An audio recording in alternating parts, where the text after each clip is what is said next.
When analysing different companies with the intention of investing in one of them, I would say it's pretty much essential to look at and understand how effective a company is at generating its profits. One such way of doing just that is to look at its ROE, or return on equity. Hey everyone, I hope you're doing well. In this video, we're going to be talking about what ROE is, how to interpret it, and we'll be discussing how companies can actually manipulate their ROE ratio and how investors can get around this trap.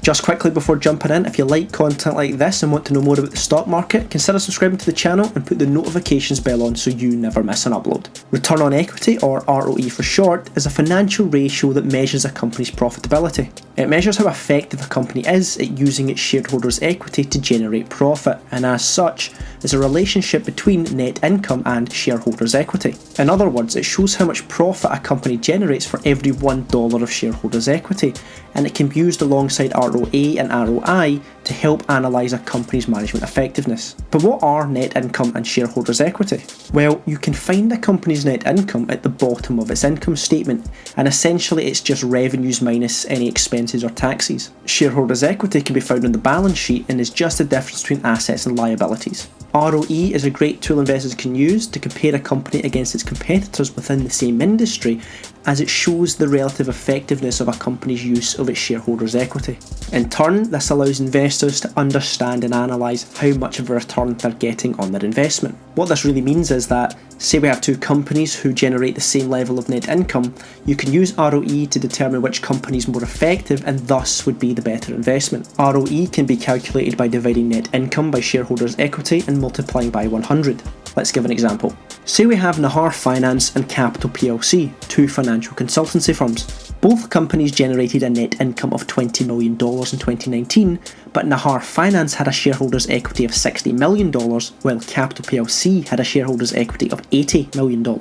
By using the aforementioned calculation and dividing both companies' net income by their respective shareholders' equity and multiplying by 100, we find that Nahar Finance has an ROE of 33.3%, while Capital plc has an ROE of 25%. So what this means is that Nahar Finance generates approximately 33 cents for every $1 of shareholders' equity, while Capital plc only generates 25 cents per dollar of shareholders' equity. Therefore, Nahar Finance is more efficient, and thus, holding all else constant, which you should never do when actually investing, is the better investment. Now, based off what I've just shown you, you'd think that the higher the ROE, the better, right? Well, thanks to the complexity of finance, it's just not quite as straightforward as that. Unfortunately. When you use a company's ROE, you have to compare it against the company's historic ROE, the industry average ROE, and the ROE of its competitors. A general rule of thumb is that a company has a good ROE if it is similar to its competitors and the industry average, or just slightly higher. This is because, while classically a higher ROE is better, as shown in the previous example, it could also be the case that a company has borrowed debt to purchase shares in its own company. Now what this does is it reduces the number of shares outstanding and by extension the shareholders' equity, resultantly increasing the company's ROE. This is why if a company has a substantially higher ROE than the industry average and the ROE of its competitors, it could indicate that the company has borrowed a large amount of debt in an attempt to increase its ROE, and as such it's actually a more risky investment rather than a very efficient one, so it's very important to keep aware of that. This leads to the question, how can a company improve its ROE? Well, looking back at the formula, it can be seen that they can do two things.